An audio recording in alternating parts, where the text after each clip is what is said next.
Picture this. You finally hit the magical $1 million mark in your retirement savings. You're probably thinking you've made it, right? Time to buy that yacht, upgrade to first class forever, and maybe even consider hiring someone to tie your shoes for you. Well, hold on to your wallet because what I'm about to tell you might just burst that bubble faster than a cheap pool float at a family barbecue. The harsh reality is that $1 million today isn't what it used to be.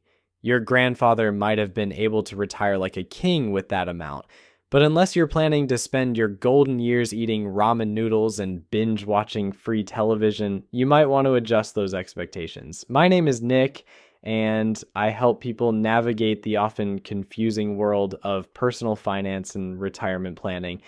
If you're looking to understand what your money can actually do for you in retirement, make sure to hit that subscribe button and give this video a thumbs up if it helps clear things up. Here's something that might shock you. That $1 million portfolio you've been dreaming about, it's not going to fund the lavish retirement lifestyle you see in those glossy magazine advertisements. In fact, it might barely cover what you'd consider a comfortable middle-class retirement. The question we need to answer today is simple but crucial. Exactly how much income can you realistically expect from a $1 million retirement nest egg? Before we dive into the numbers, let me paint a picture of what most people think retirement looks like with $1 million in the bank. They imagine withdrawing whatever their investments earn each year and living off those gains. Sounds logical, doesn't it? Like, if your portfolio grows by 12% one year, that's a cool $120,000 to spend. Not bad for doing absolutely nothing except owning some stocks and bonds. But here's where this fantasy crashes into reality like a shopping cart hitting a speed bump. The stock market doesn't hand out steady paychecks. One year, you might see your investments soar by 25%, making you feel like Warren Buffett's smarter cousin.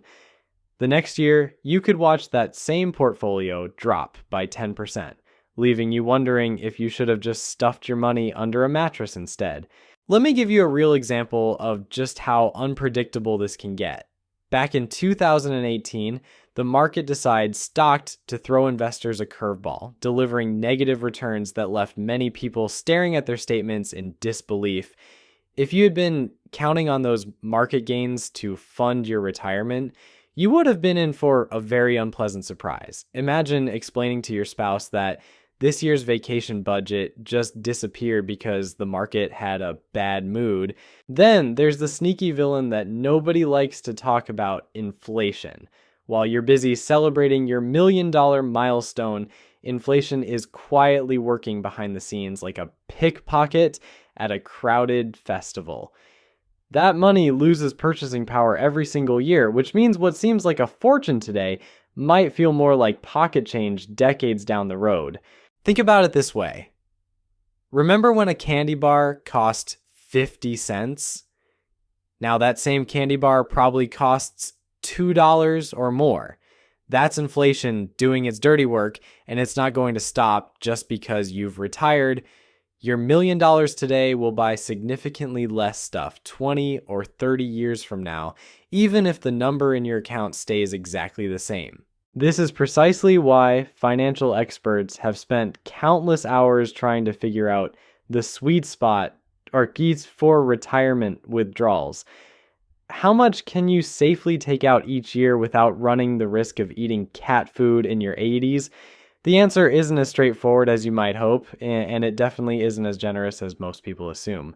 Some financial advisors take the ultra-conservative approach, suggesting you withdraw only 3% of your portfolio each year. With $1 million nest egg, that would give you $30,000 annually to live on, unless your retirement dreams involve a steady diet of generic cereal and discount store clothing. That might feel a bit tight for most people's taste. On the other end of the spectrum, you'll find advisors who think 5% is perfectly reasonable, especially during periods when the market is performing well. That bumps your annual income up to $50,000, which starts to feel more like actual retirement money rather than just survival funds. But here's where most financial planners land, and it's become something of a golden rule in retirement planning circles. The 4% withdrawal rule has become the standard recommendation for a reason, and understanding why this number exists could be the difference between a comfortable retirement and spending your golden years working as a grocery store greeter. This 4% figure isn't just some random number that someone pulled out of thin air during a boring committee meeting.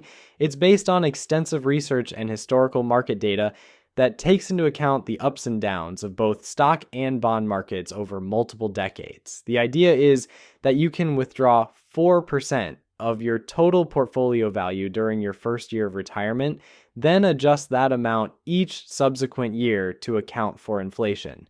So with your $1 million portfolio, you'd start by withdrawing $40,000 in year one. If inflation runs at 3% that year, you'd bump your withdrawal up to about $41,200 in year two, and continue adjusting upward each year to maintain your purchasing power. The beauty of this system is that it's designed to last for 30 years with an extremely low probability of your money running out. Now, before you start planning how to spend that $40,000, there are some important details about this 4% rule that you need to understand. First, this calculation assumes your portfolio is split 50-50 between stocks and bonds. That's actually quite conservative compared to what many investment experts recommend. Some advisors suggest keeping your entire portfolio in growth stocks, arguing that bonds carry their own risks while offering much lower returns.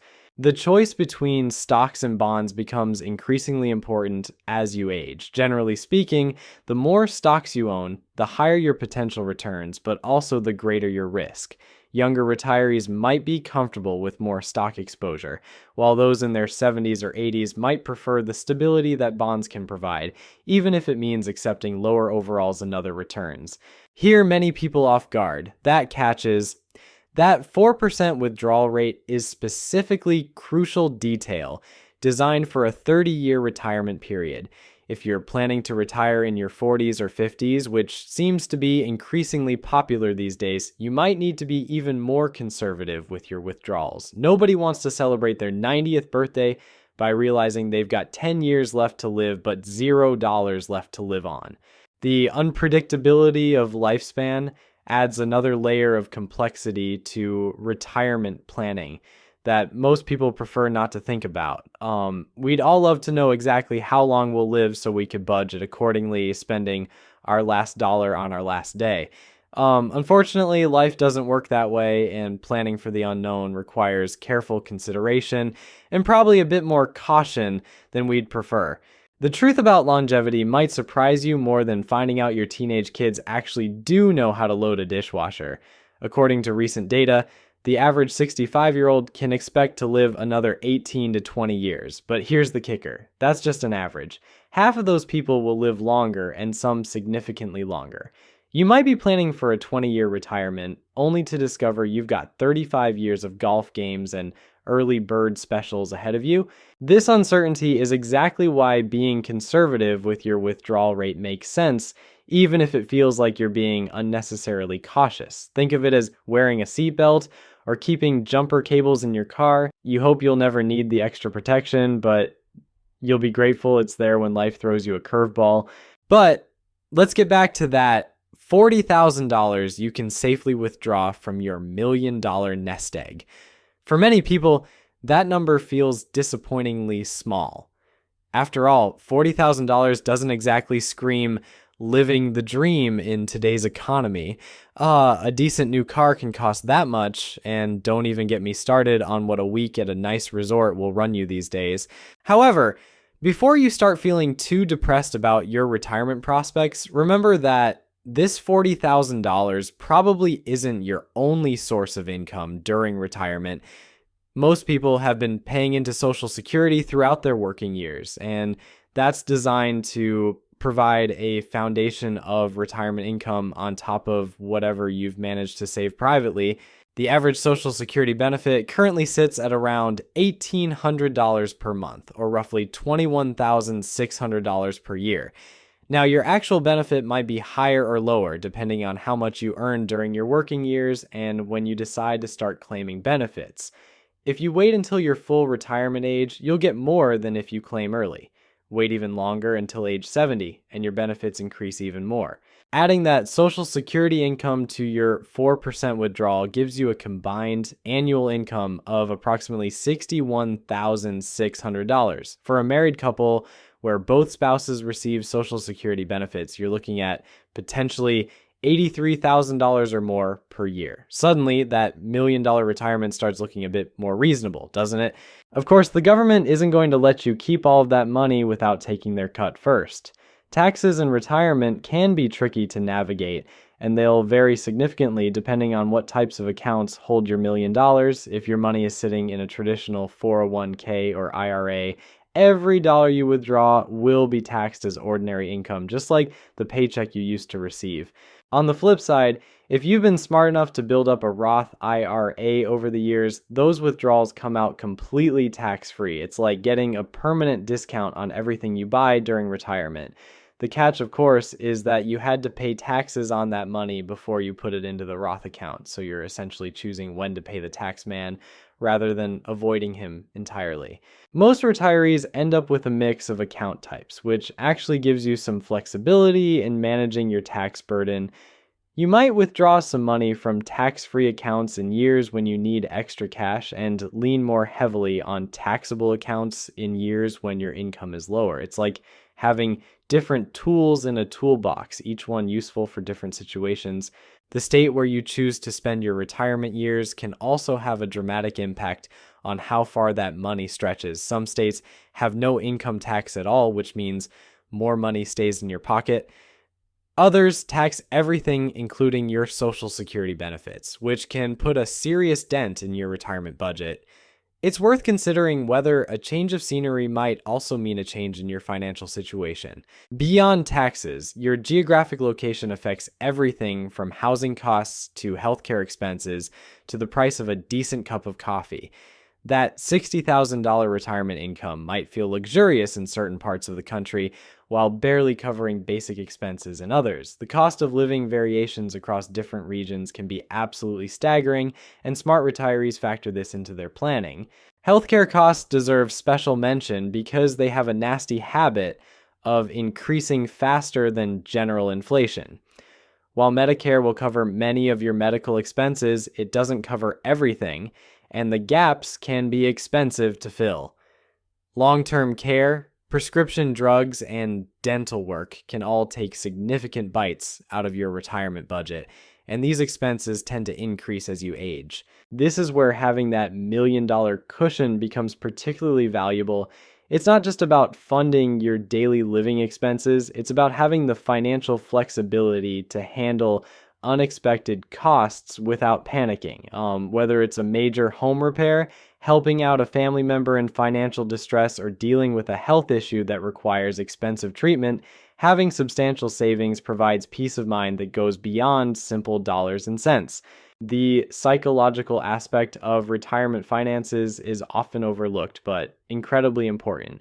There's a significant difference between having enough money to survive of security effects and having enough money to feel what should be the most relaxed quality to your relationships. Everything from your sleep to your overall happiness during years secure, that feeling of your life. Many financial retirement income in terms of replacement ratio experts suggest thinking about rather than absolute dollars. The general rule of thumb is that you'll need roughly 70 to 80% of your pre-retirement income to maintain your standard of living. If you were earning $75,000 per year before retirement, you'd want to aim for somewhere between $52,000 and $60,000 in annual retirement income. Using this framework, $1 million combined with Social Security benefits might be perfectly adequate for someone who is earning a middle-class income during their working years. However, if you were accustomed to a six-figure lifestyle with expensive hobbies, frequent travel, and premium everything, you might find retirement requires some significant lifestyle adjustments. The timing of when you retire also plays a crucial role in how far your money will stretch. Retiring at 62 means your money needs to last potentially 40 years or more.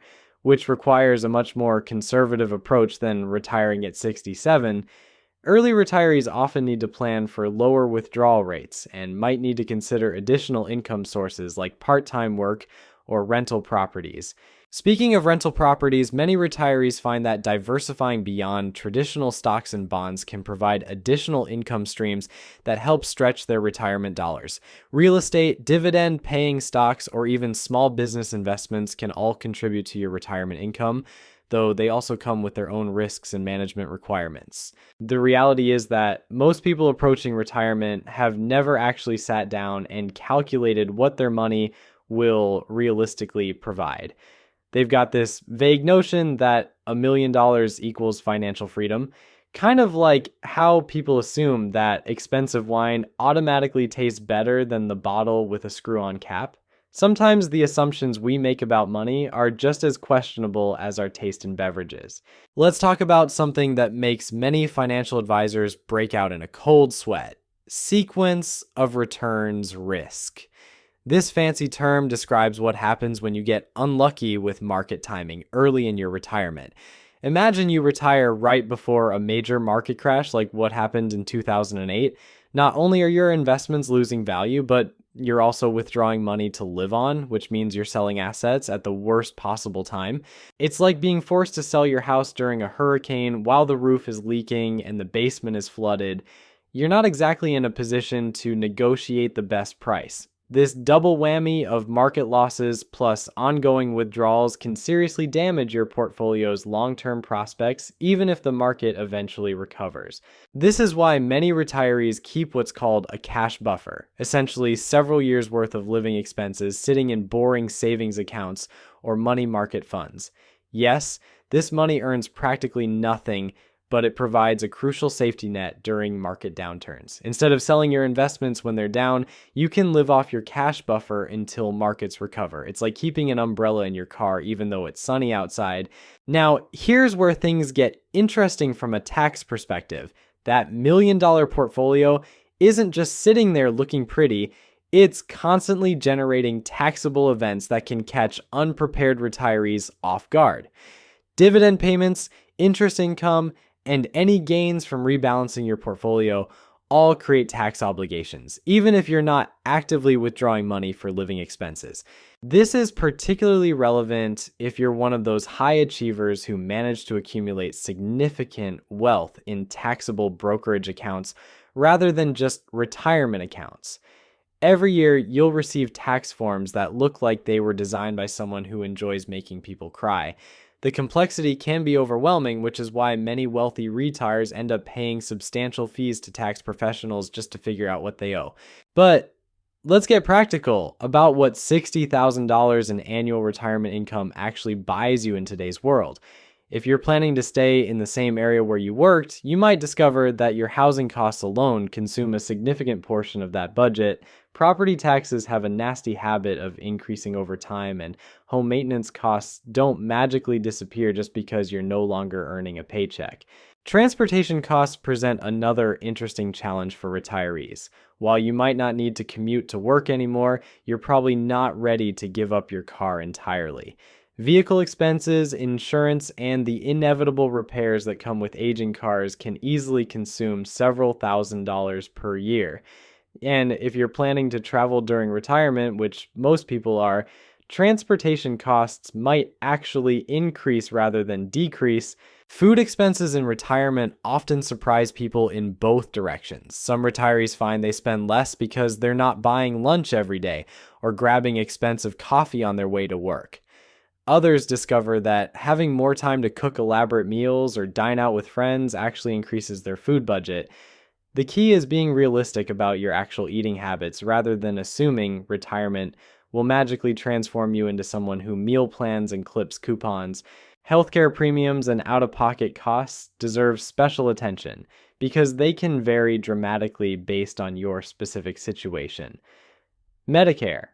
Part B premiums are income-based, which means higher income retirees pay more. If your retirement income pushes you into higher income brackets, you might face surcharges that can add hundreds of dollars per month to your healthcare costs. Long-term care insurance is another expense that many people overlook during retirement planning. The average cost of nursing home care now exceeds $100,000 per year in many areas, and Medicare provides very limited coverage for extended care needs. Even assisted living facilities can cost several $1,000s per month, which can quickly exhaust retirement savings if you need care for several years. So there you have it, folks. $1 million in retirement will give you roughly $40,000 to $60,000 annually to work with, assuming you add Social Security into the mix. It's not exactly yacht money, but it's not cat food money either. The key is managing your expectations and planning accordingly, because retirement surprises are about as welcome as finding out your dentist has expensive hobbies. Start planning now, stay realistic about what your money can actually do, and remember that a comfortable retirement is still absolutely achievable with the right strategy.